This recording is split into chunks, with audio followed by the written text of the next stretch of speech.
Hello there. Welcome or welcome back to Intended Being, where we help you be the you intend to be. We got Carl and Buddy, we got Robert Plant, all here excited to help you further develop your plan by creating what we call SMART goals. Now, we'll get into that in a moment, but first, have you seen our previous videos?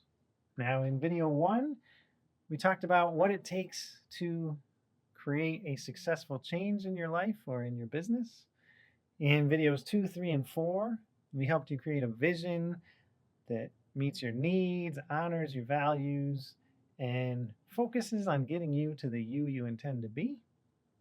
And video 5, we took that vision and started creating a strategic plan using what's called a SWOT analysis.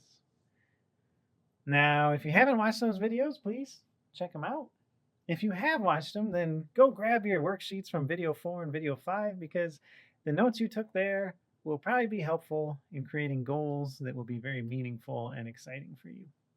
Okay, and for today's video, just like the others, you can get the worksheets by going into the comment section below, clicking on that show more that's over there, and it'll expand and you'll see links to the worksheets as well as links for a number of other things related to this video. Now, at the beginning, I said we're going to work on SMART goals, which have been around for a long time. And SMART stands for specific, measurable, attainable, relevant, and time-bound. However, these goals have been around so long that a number of different people have created what they call SMART-E.R.R. goals, adding an E and an R to it. But different people have added different E's and R's. And I've looked around and I found two that I liked a lot. So instead of SMART goals, there's SMART-E.R.R. goals, which are better. And instead of SMART-E.R.R. goals, I'd say SMART-E.R.R. goals are even better, right? Just like the sequel to Dumb and Dumber was Dumb and Dumberer, the next best thing after SMART-E.R.R. goals is SMART-E.R.R. goals. However, unlike what Jim Carrey said was the most annoying sound in the world, which he said was something like, "Ee." Yeah, that's pretty annoying. But what's even more annoying than that is sitting down and listening to someone talk about achieving their goals when you haven't achieved your own. You know, when you're feeling like a failure and then listening to someone else talk about how awesome they are, that can be annoying. So today we're going to help you not be annoyed because you're going to achieve your goals. So what's involved in a SMART-E.R.R. goal? Well, like I said, it starts off the same with specific, and actually the original SMART goal was specific and then meaningful, attainable, relevant, and time-bound. However, especially in the management field, the word meaningful is somewhat taken up by the word relevant. So they changed over meaningful to be measurable. And we'll talk about why that's really important in a moment. So specific, measurable, attainable, relevant, time-bound, and then SMART-E.R.R., you get exciting, which also gets a bit of that meaning component in there, and recorded, right? You need to record or put it in writing what your goals are. Put it down in a plan. And then finally, evaluate and revise. Makes it a SMART-E.R.R. goal. All right, so let's get into what these mean. Now, we're not going to start at the beginning with a specific yet, because the most important piece to start with is making sure that your goals are relevant and exciting. You don't want to get halfway done creating your goals just to find out they're not relevant or exciting. So let's start there, right? And if your goals are based off of the work you did in videos 2 through 5, then they should definitely be relevant. Because all we did in 2 through 5 is talk about your needs, your values, and who you intend to be. So if your goals are based off of that, they should be relevant. But are they exciting? Sometimes when we translate from a plan or from a vision down to specific goals, they might not sound that exciting. So when you read your goal, ask yourself, does it inspire you? Does it excite you? Does it stimulate you, attract and captivate you? Tell me, does it miss you, existing just to kiss you? Like the way I... Tell me, does it want you, infatuate and haunt you? Does it know just how to shock you, electrify and rock you? Because if your goal doesn't do all that, then is it really worth it? Is it, Melissa Etheridge? Oh, somebody bring me some water. Man, can't you see I'm burning alive? Anyway, some examples, right? You have a goal, say. Let's say your goal is you want to get fit. You want to get in good shape for some reason. So you decide, you know what, I'm going to run a 5K. Basically 3 miles. I'm going to run a 5K event. Does that excite you? Does it excite you, the idea of finishing a 5K event? If so, then that is a good goal. But if you really want to get in good shape, get healthy, and running a 5K is a way to get there, but running a 5K itself doesn't really excite you, what does? Are you getting in shape so maybe you can referee your kids' soccer games without having to stop every 5 minutes to breathe? If that's the case, then set that as your goal. And then running a 5K can just be a milestone on the way to your goal of reffing your kids' soccer games. Or maybe your goal is, I just want to get in shape so I can fit in those clothes that I have in my closet that are super cool and I never wear because they don't fit. If that's your goal, again, you can run a 5K as a milestone or a sub goal towards your goal, but your goal should be what excites you. So your goal should be about those cool clothes fitting again. Or whatever it is, make sure that the goal you choose is what is exciting and relevant to where you want to be. Okay, so once you do that, the next step is make sure it is specific. This is important, one, so you can communicate it to other people, and two, mainly you can communicate it to yourself and really picture what it's going to be like when you attain this goal. So to do this, in the worksheets, I've borrowed from my days as an engineer from when we did what's called root cause analysis, and specifically a practice called the 5 whys, which means if you're dealing with something that failed, you need to ask yourself why at least 5 times, maybe more, to figure out what really caused the failure. So an example of this would be, okay, why did that gear just break? Well, there was too much pressure on the gear. Okay, well, you don't stop there. You ask again, well, why was there too much pressure on the gear? Well, because this valve was letting in more air than it should have been. Okay, well, you don't stop there. You ask why again. Well, why was the valve letting out too much air? Well, because the sensor on it was positioned wrong. Don't stop there. Why was the sensor positioned wrong? Well, in the manufacturing process, they blah, blah, blah, blah, blah, right? You keep asking why until you find the specific root of whatever that failure was. That's the 5 whys. So we're going to apply that same logic, except to make your goal more specific. Instead of asking why a bunch of times, I want you to ask, what do you mean by? Or have someone else ask you that. Or ask yourself, what do I mean by? For example, my goal is to be able to fit into these cool clothes in my closet. Okay, well, what do you mean by cool clothes in your closet? Well, I mean that suit, the striped pants, and the paisley shirt. I want to fit into those. Okay, what do you mean by fit into those? Well, I want them to be comfortable. Okay, well, what do you mean by comfortable? Well, I want to be able to wear them without using clothespins or anything else to keep them on. And I also want to be able to eat a large meal without feeling pressure on my stomach or anything.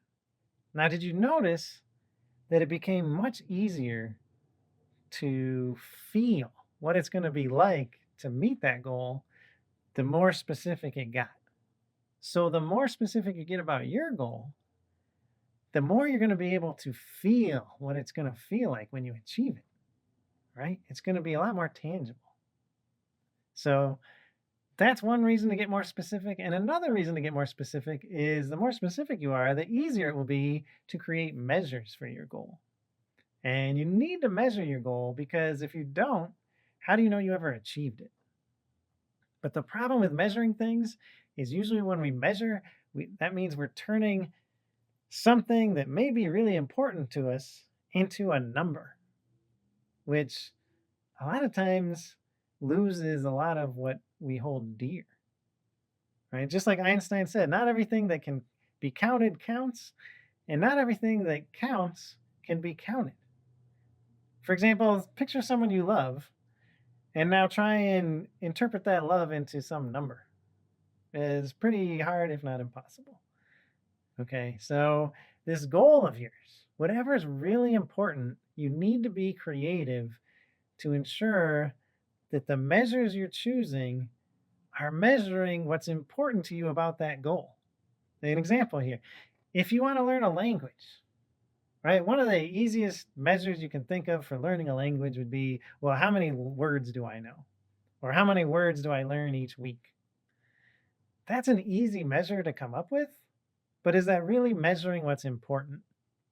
Are you learning a language just so you can know a bunch of words? Or are you learning the language so you can actually go and talk to somebody in the country where that language is native? Or so you can learn more about the culture of a country or stuff like that? So if you're learning a language so you can actually talk to people, then sure, you can have a goal about numbers of words you learn. That's fine. But make sure you have goals related to talking to people.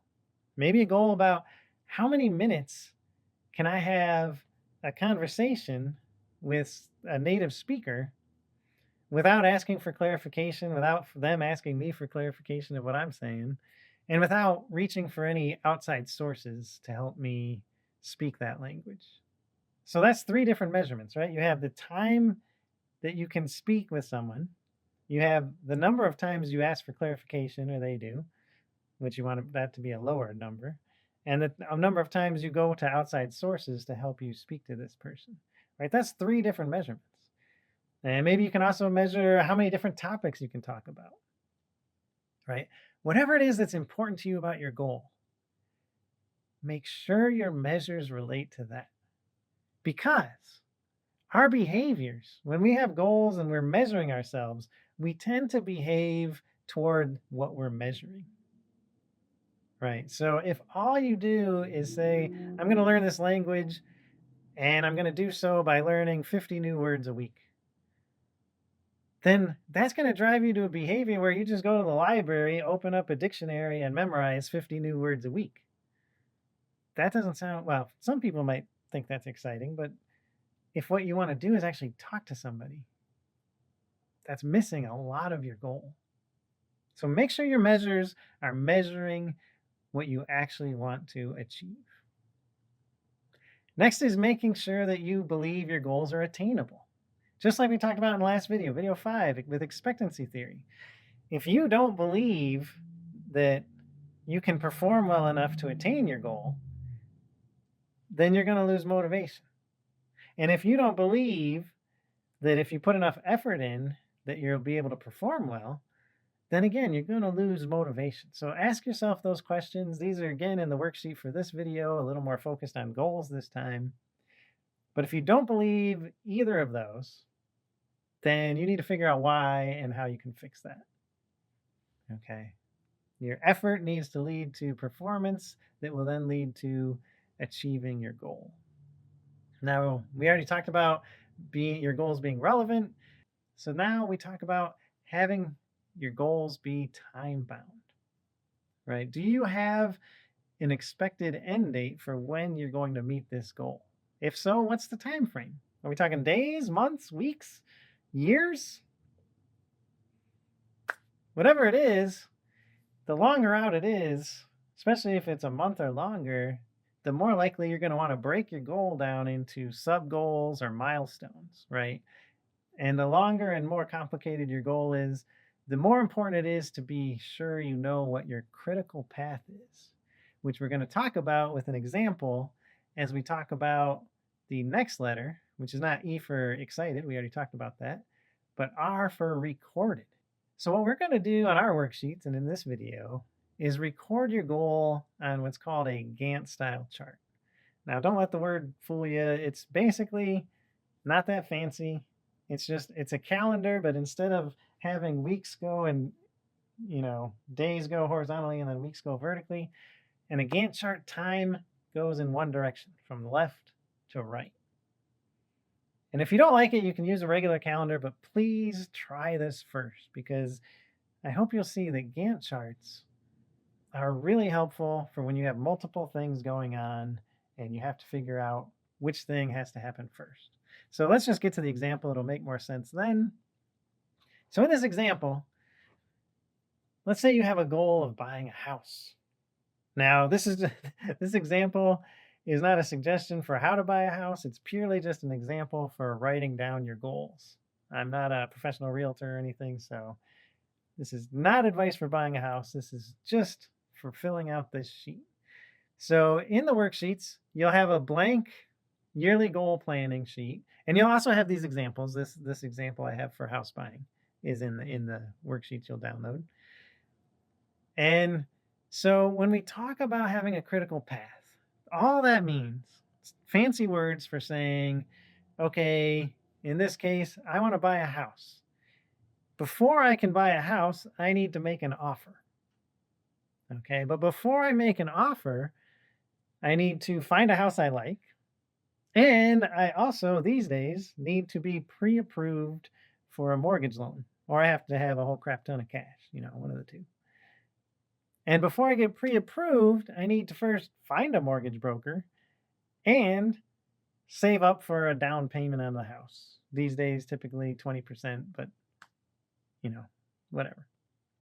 So that's your critical path. Critical path just means what needs to happen before what in order to get to your goal. So basically, when you fill out your goals, I want you to start with your end goal and say, okay, I want to buy a house by the end of December.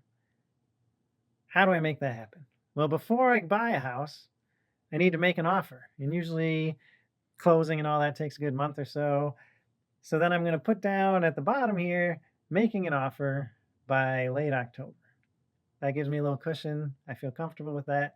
But before I make an offer, I need to get pre-approved and I need to find a house that I like. Okay, so then I put that I need to be pre-approved by late September. And then to be approved, I need to find a mortgage broker. So that has to happen before then. And I also need to have a 20% down payment. So that has to happen before then.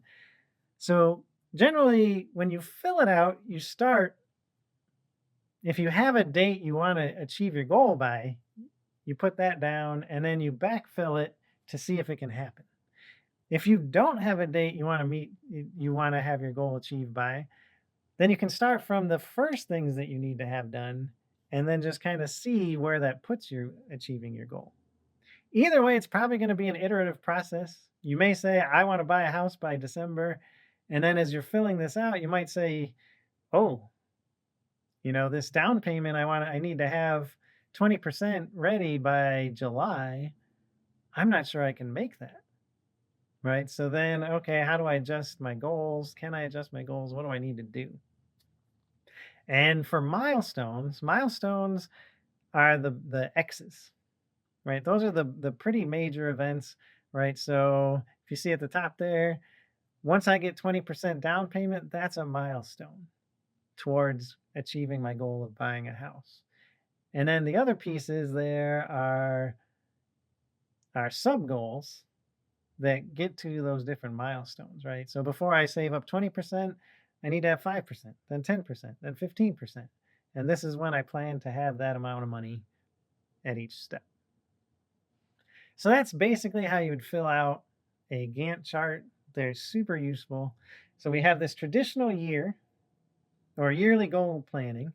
In the worksheets, I also have a academic year and also a fill in your own months year. So let's say you want to start in April and go till next March, you can do that.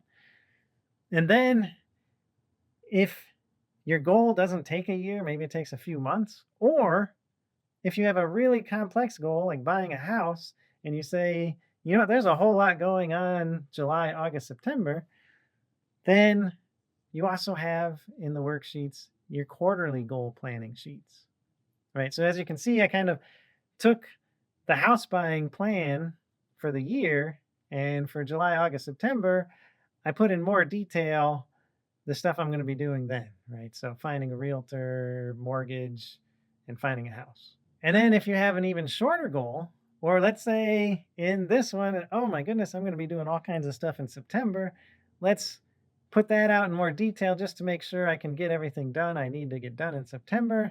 I also included a monthly goal planning sheet for you to use. And as you can see, that's what I did for this example for finding a house and making offers. Anyway, that's how this process works in terms of timing your goals and recording them down so you can track them.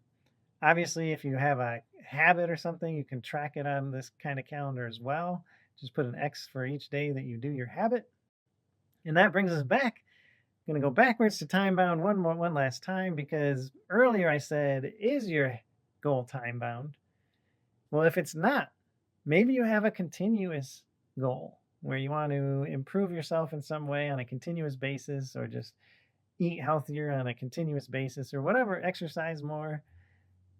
If that's the case, then like I said, you can put different goals like, oh, I want to lose 10 pounds by 2 months from now and whatever. You can put those goals on that Gantt chart calendar. But just so you know, we're going to work a lot more on those in video 7, because just about any continuous goal you have is going to be about cultivating healthy habits or getting rid of bad habits, either way. And that we're going to cover in detail in video 7. And then finally, we get to the last ER that makes your goals smarter than the rest. And that is evaluating and revising them. Now, when it comes to evaluating, there's a very important difference between tracking and evaluating. Tracking is a very simple habit that you should create where on a daily or weekly basis or whatever, you just double check and say, this is what I plan to do. Did I do it? Yes or no? That's tracking. How am I doing? I thought I was going to lose this much weight or whatever. How much weight did I actually lose? That's tracking. Evaluating is more intense. Evaluating is saying, okay, this is where I thought I would be. This is where I am.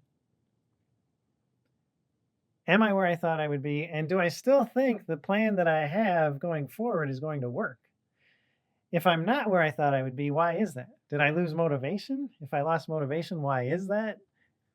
Do I still care about my goals? Do I need to rephrase my goals, reframe them? Do the goals no longer matter because something else happened? Whatever it is, why did I lose my motivation? Or am I not doing stuff because I'm afraid of failure? And this fear of failure is keeping me from doing things. How do I handle that? Right? How do I get myself to get moving? Or whatever it is, evaluating is kind of like going through a mini replanning event to make sure that you're going to be on track. Maybe you're ahead of schedule and you're like, okay, maybe I'm going to hit this goal early and I can add more stuff to it. I don't know. But whatever it is, it's kind of like a little mini replanning session. So you want to do it not too often because it takes a lot of energy, but you want to do some evaluating at least if you have like a year-long project. At a minimum, I would say every 3 months, probably every month or more. Or you can evaluate when you get close to hitting certain milestones to make sure you're going to hit those milestones. You can also, instead of a planned evaluation, if you're tracking yourself and you're like, whoa, I am way off, I need to evaluate, do it then, and then revise. And when it comes to a lot of times, we don't do stuff because of fear of failure. I mentioned that a little earlier. And that brings me to this idea of planning to fail small, fail early, and fail often. Now, whatever your goal is, chances are your goal is going to require you to do something you've never done before, or do something in a new way, or learn in one way or another as you're approaching your goal. There's going to be some learning somehow, probably. And if so, then we can look at Kolb's learning cycle to see how that learning happens and make sure that we learn most effectively. So in Kolb's learning cycle, which has been around for decades, is defined as, you have this concrete experience, you experience something, and then you have a reflective observation about what happened, then an abstract conceptualization about why it happened, and then active planning and experimentation as to how you can change whatever happened, or how you can plan for the future experiences. Now, that's kind of all academic-y in terms of how it's phrased. Basically, this cycle is really something just happened. So then you say, well, what the heck just happened? And then you say, why did it happen? And then you say, well, what can I do in the future? How can I improve this? Should I do this instead? What if I tried this? And then after you think about that for a little while, you say, okay, let's do this. And you repeat the cycle until you have things figured out. So example, let's say you are doing home renovation. Okay, so a good example of failing small, failing early, and failing often. If you're going to do a big home renovation, then a way to fail small early, if you got to tear down some walls, start by tearing a wall down in a closet you don't really care about, right? Tear the wall down and, see what happens. Maybe when you tear the wall down, water starts leaking everywhere, right? So tearing the wall down is your concrete experience. Water leaking everywhere is you saying, holy crap, what just happened? You're observing what happens when you tear down your wall. And then why did this happen? Why is water flying everywhere? Well, I hit a pipe because I was using the wrong tool or whatever. Okay. And then planning for and experimenting for the next time you do it. Right? Okay, well, next time I'm going to use this other tool, da da da. And then let's do this. Okay. I'm going to go and tear down another wall and see how that happens, maybe in a different closet. And then learn from that until you are confident you can tear walls down without ruining everything else. So that's an example of failing small, failing early, failing often. Same thing with language. You could study language for months before you talk to somebody that has that language as their native language. And if you do that, the words and phrases you study, you may be thinking of them in the wrong way for 3 months. And then you're kind of ingraining that in your brain. And then when you find out it's wrong, it's a lot harder to switch. Versus if you start by just trying to have small conversations early on, fail small, fail early, it makes it a lot more efficient to learn the language. Or finally, working out. Let's say you're like, you know what, I'm going to start working out. I'm going to lift weights or do whatever, or go running or biking. Start small. If you decide first to say, you know what, I'm going to go to the gym for 2 hours and just work out every muscle I can, you don't know how your body's going to react to that. You might not even be able to deal with it, and you might faint in the gym, right? Or it's the next day you might not be able to move. Start small. Maybe start with a 20, 30-minute workout. See how your body reacts. Or if you're biking, don't go that far. And then go further the next day. Whatever your goal is, if there's a way that you can start small, fail early, fail often, you'll learn a lot quicker, and it will also help you with that whole fear of failure. Because the bigger the possible failure gets, the more your fear is going to stop you from trying to do anything.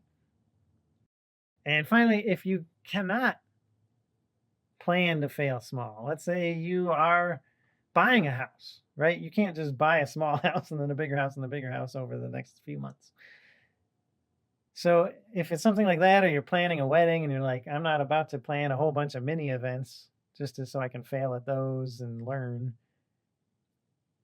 If you're doing something big, then at least learn from other people's failures, right? Learn from other people that have done what you want to do, whether it's friends. Go on YouTube. YouTube is filled with people that are trying to do different things and show you how they failed. Learn from their failures. Learn from their successes too. But I feel like you learn even more when you learn from how people fail, right? Keep you from failing yourself. So that's it. That's the smarter way to go about planning your goals, making them specific, measurable, making sure you believe they're attainable, that they're relevant to who you are and what you want to do and who you want to be. Make sure they're time bound. Or if they're not time bound, then we'll talk about them in video 7 when we talk about habits. Make sure they're exciting. Remember Melissa Etheridge? That's the excitement you want when you read your goals. Make sure they're exciting. Get them recorded down. Try the Gantt charts. Try them. If you don't like them, then use a regular calendar, but at least give it a shot. And then finally, make sure you plan to evaluate and potentially revise your plan for getting to your goal. I hope you find this useful. I hope you find the worksheets useful. Either way, if you have questions, comments, complaints, please throw them down in the comments section. We'd love to hear from you. Join us for video 7 coming up, where we'll help you create new healthy habits that you want and also help you stop habits that you don't want anymore. And until then, if you like this video, hit the subscribe, hit the like, share it with friends, share it with your families, your coworkers, share it with people you meet on the street, at the grocery store, wherever. Just share it. And either way, we all hope you're doing well, and do take care.